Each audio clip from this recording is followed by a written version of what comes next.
Hello, good evening, and welcome back to another episode of Minds on Guard, where we are learning how to guard our minds against all that is at play here in the 21st century with respect to thought manipulation, behavior modification, and all of the various ways that we are under attack in today's 21st century digital landscape.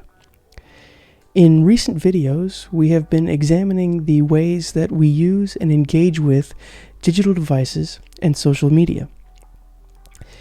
The effort of this channel is to gain knowledge and understanding about the ways in which our minds are under attack by forces that would seek to control our lives.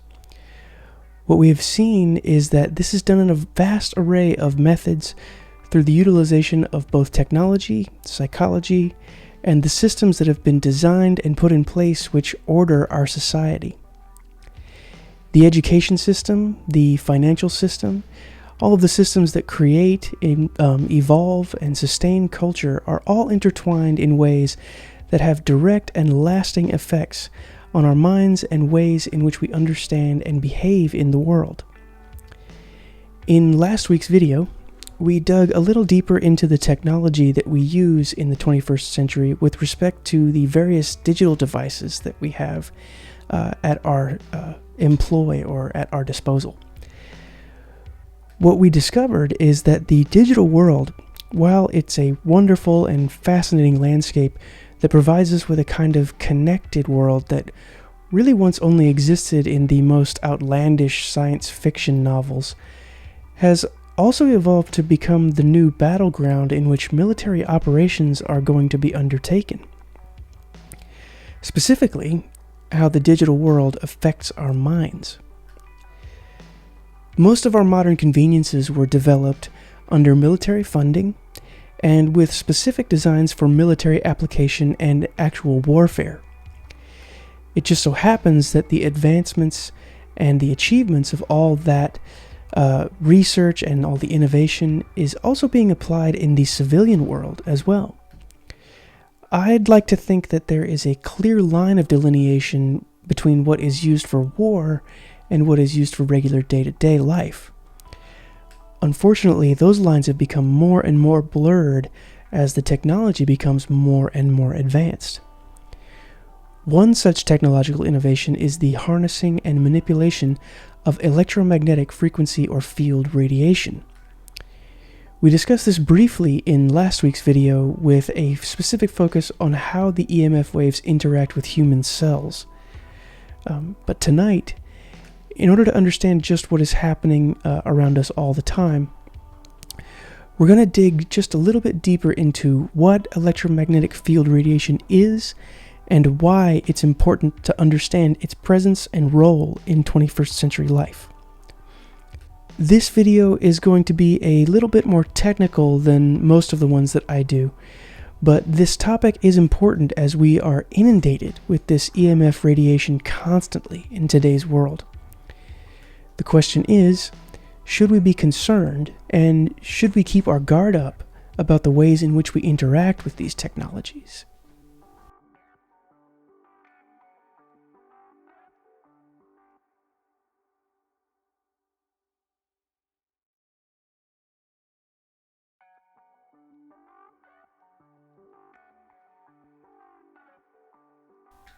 Electromagnetic fields are quite literally all around us in the 21st century. Most of the fields we encounter day to day are caused by man-made technologies, and as such, we are responsible for understanding how they affect our daily life. It was a long time before I even began to consider that this kind of thing was something that could affect me in any significant way. Due to the ubiquity of technology in our world, it's very easy to shrug off this phenomenon as something that is simply just there. We don't need to understand it to be able to live and use the modern conveniences afforded to us by the tech, so it's not all really that important to understand it, right? Well, that, my friends, is a classic thinking error known as a heuristic.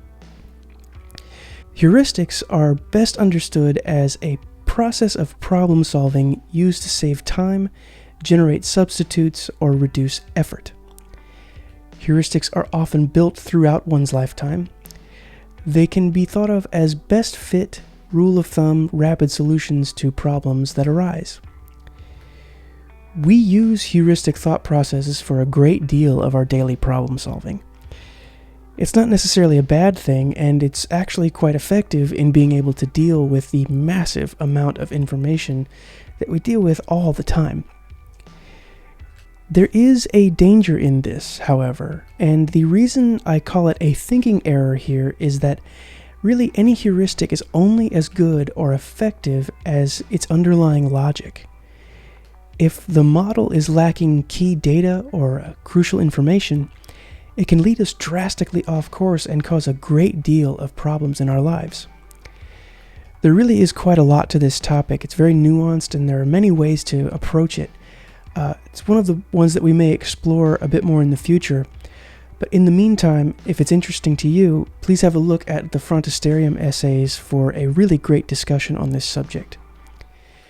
The reason that I bring it to our attention now is to highlight the fact that most people engage with the world, specifically the digital technology of the 21st century, through various heuristic thinking models, and as such, we lose sight or understanding of just what makes up our modern environment, as well as the inherent risks associated with the underlying processes at work in our daily life.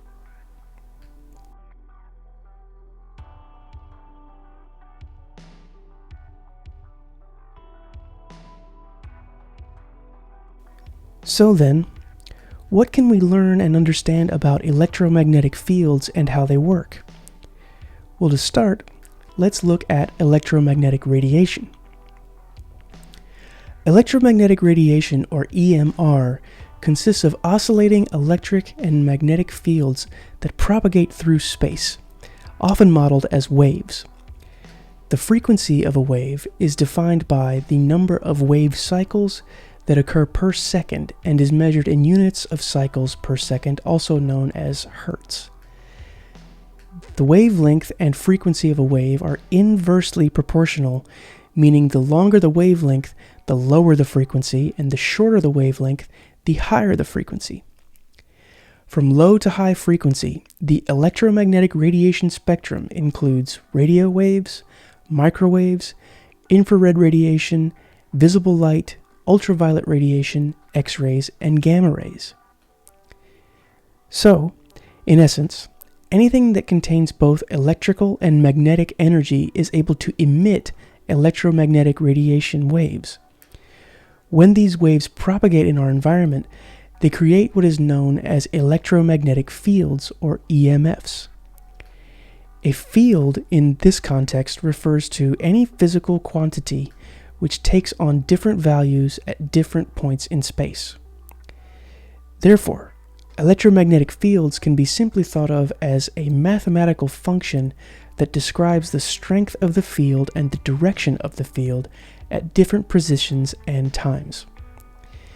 Since electromagnetic radiation is made up of electromagnetic fields, it is common to describe radiation-emitting technologies as EMF sources. Common manufactured EMF sources fall within the radio wave and microwave range. Specifically within this range, manufactured EMF sources can be categorized into two distinct frequency ranges: extremely low frequency, ELF EMFs, and radio frequency, or RF EMFs. The extremely low frequency range consists of frequencies between 3 Hz and 3 kHz, or 3000 Hz. Common sources of this include power lines, electrical wiring, and electrical equipment. Generally, the radio frequency range is defined as the range of frequencies between 3 kHz and 300 GHz. Common sources of these include smartphones, cell towers, radios, Wi-Fi, Bluetooth, smart meters, microwave ovens, and Internet of Things devices such as door cameras and baby monitors. We understand that anything which is able to transmit or produce an electrical signal is emitting some kind of electromagnetic field. Depending on the device or the technology, the strength of the field's frequency will vary. Everything from Wi-Fi, Bluetooth networks, power lines, mobile or cellular networks, satellites in space, and even our own bodies will have some kind of measurable electromagnetic field associated with its functioning. The technology has been evolving very rapidly over the last few decades, and soon we will be at a state where the 5th generation of mobile networks, or 5G for short, will be the dominating technology in use throughout much of the world. Now, what's new and unique about 5G is that it's able to cover and transmit an incredibly wide range of frequencies from the very low to the very, very high ranges. What this means is that there will be very little that we interact with on any given day that's not being affected by the electromagnetic radiation being emitted by the devices that are in any way connected to the 5G mobile network. All it really takes is for the frequency of a device to fall within the range of the network, and then the potential for transmission between objects or devices will be present. This is what has been referred to as the Internet of Things or Internet of Bodies. The Internet of Things is a massive network of real-world objects that are embedded with sensors and other types of technology to collect information about the physical environment of the object for the purpose of analyzing and exchanging that information with other devices via the Internet. In other words, the Internet of Things can be thought of as the transformation of objects into Internet-enabled devices. In today's world, any device that has the capability to either connect or transmit the electromagnetic frequencies associated with Wi-Fi or mobile communication networks is subsumed within this Internet of Things. The new term that signifies what we're discussing here is smart. Smartphones, smart watches, smart meters, smart doorbells, smart thermostats, smart homes, and all of the appliances inside such structures are all a part of this Internet of Things. 5G industry expert Ericsson states that 5G is the foundation for realizing the full potential of the Internet of Things. Internet of Things is expected to be worth between $4 trillion and $11 trillion by 2025. Proponents of the Internet of Things state that applications of the IoT include a person with a heart monitor implant, a farm animal with a biochip transponder, or any other natural or man-made object that can be assigned an IP address and provided with the ability to transfer data over a network. Now, due to the fact that human cells can also transmit EMF radiation, acting as antennas essentially, the new term Internet of Bodies has been coined by think tanks like the World Economic Forum, being described as the network of human bodies and data connected through sensors. The WEF further states that these sensors can be attached to, implanted within, or ingested into human bodies to monitor, analyze, and even modify human bodies and behavior.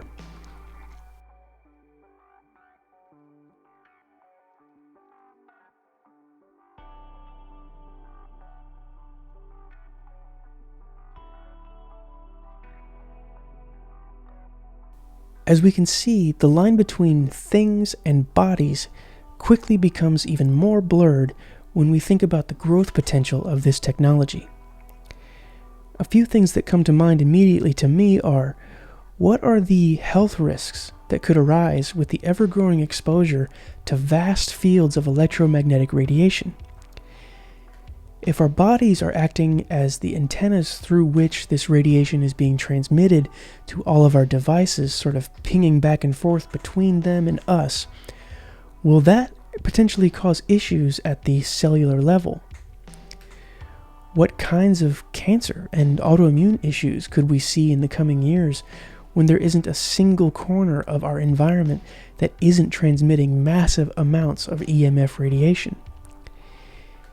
If the battlefields of the 21st century are to be played out in the minds of the world, what does this mean for us who are exposed to this kind of weaponry at all hours of the day? Also, once the line between things and bodies has been thoroughly destroyed, and we no longer have a differentiation between the devices and us as humans, what does that mean for us when it comes to guarding ourselves against outside programming and influence? The WEF has stated that the sensors can be used to control human bodies and behavior. So then what can we do to protect ourselves from this kind of control? Do we want to be giving that kind of power and authority to an entity like the World Economic Forum? Is it too late to stop any of this? I believe that the time has come where we must collectively reject these designs from entities like the WEF. We are under attack, and the devices are listening and controlling our thoughts, which then alter our behavior. We need to know how these things work so that we can try to get ahead of it and put a stop to the evil whims of those who seek the level of power that this technology offers. We need to think long and hard about what the organizations and the think tanks like the WEF, the WHO, and all other similar agencies full of unelected bureaucrats that are saying is best for us. We need to ask why, and we need to ramp up our efforts in this fight to keep our minds from being controlled and our bodies enslaved. I'll leave it there for this week, and until next time, please check in on your loved ones, stay safe, stay diligent, and stay vigilant, keeping your minds on guard.